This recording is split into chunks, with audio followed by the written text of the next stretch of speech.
Nagkainitan si Vice President Sara Duterte at ilang kongresista sa pagdinig kaugnay sa budget ng kanyang opisina para sa taong 2025.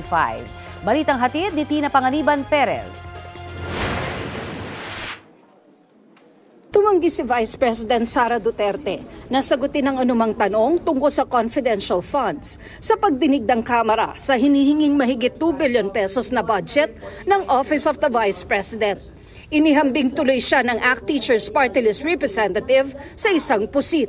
You should have reminded her when she said the line, diba? I called your attention, Madam Chair. You did not recognize me. So, ngayon, sasabihin ko na, if you allowed her that, you allowed me a snide comment as well. Proceed Secretariat, with your... Madam Chair, I would like the Secretariat to repeat the first 3 lines of the comments. Well, point of order, Madam Chair. Point of order, Madam Chair, kasi parang... So let's please proceed with the answer. Point of order, Madam Chair, kasi parang siya yung nagpe-preside eh. Kailangan yung maipaliwanag. So hindi pwede yung ganyan na yung tactics na ganyan na parang parang sorry for the pusit, na kapag nasusukol na ang pusit ay nagaano ng maitim na tinta. Bakit mo ako kinu-crucify for saying a fact that somebody is convicted of child abuse sitting in the chair? Pusit? May kongresistang nagmosyon para burahin sa records ng Kamara ang patama ng bise kay Castro tungkol sa child abuse na pinabura ng nakararaming kongresista. May nagmosyon din para burahin sa records ang patama sa bise tungkol sa pusit at ang sinabi ni Castro na illegal na nagamit ang confidential funds pero natalo ito sa botohan ng 1 boto.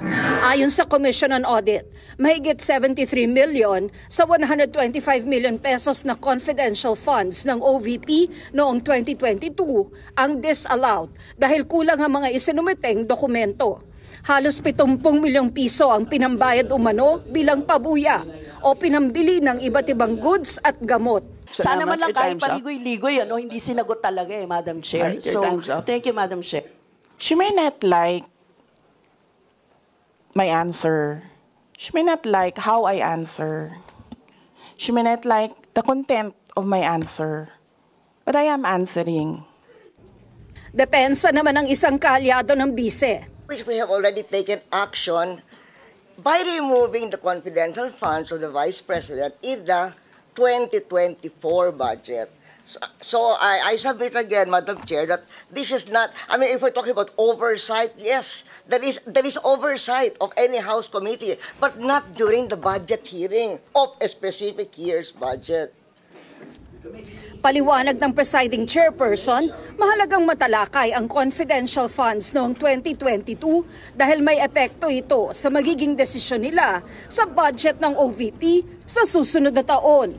Item number 3 is comparative budget allocation and utilization rate from fiscal year 2019 to 2023. That's item number 3. So I can provide you copies of the letter. So clearly, confidential funds spent in 2022 falls squarely within that. Hiniling din ni VP Sara na palitan si Kimbo bilang presiding chairperson. Please act in a respectful manner. Pasensya na po, hindi po kasama sa poder ninyo ang pagpa-fire ng presiding officer ng hearing na to. I cannot fire the presiding chair. So bakit? Yes, bakit napaka one-sided nito, ma'am? Noted po. Dahil ba madami kayo dyan sa kabila at nag-iisa ako dito?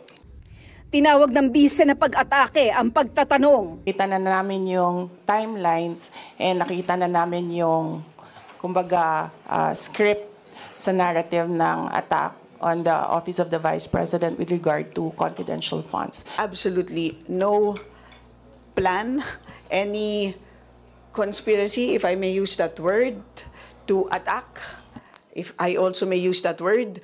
Nandito lang po tayo para kilatisin ang budget. Inakusahan niya ang Kamara ng pag-uusap para ma-impeach siya ayon umano sa ilang kongresista na ayaw niyang pangalanan. I will not violate the confidence of a few members of the House of Representatives who have either recorded conversations or participated in shared conversations regarding each impeachment proceedings against me. Tina Panganiban Perez, nagbabalita para sa GMA Integrated News. Kapuso, para sa mga maiinit na balita, mag-subscribe sa GMA Integrated News sa YouTube. Sa mga kapuso naman abroad, subaybayan nyo kami sa GMA Pinoy TV at sa www.gmanews.tv.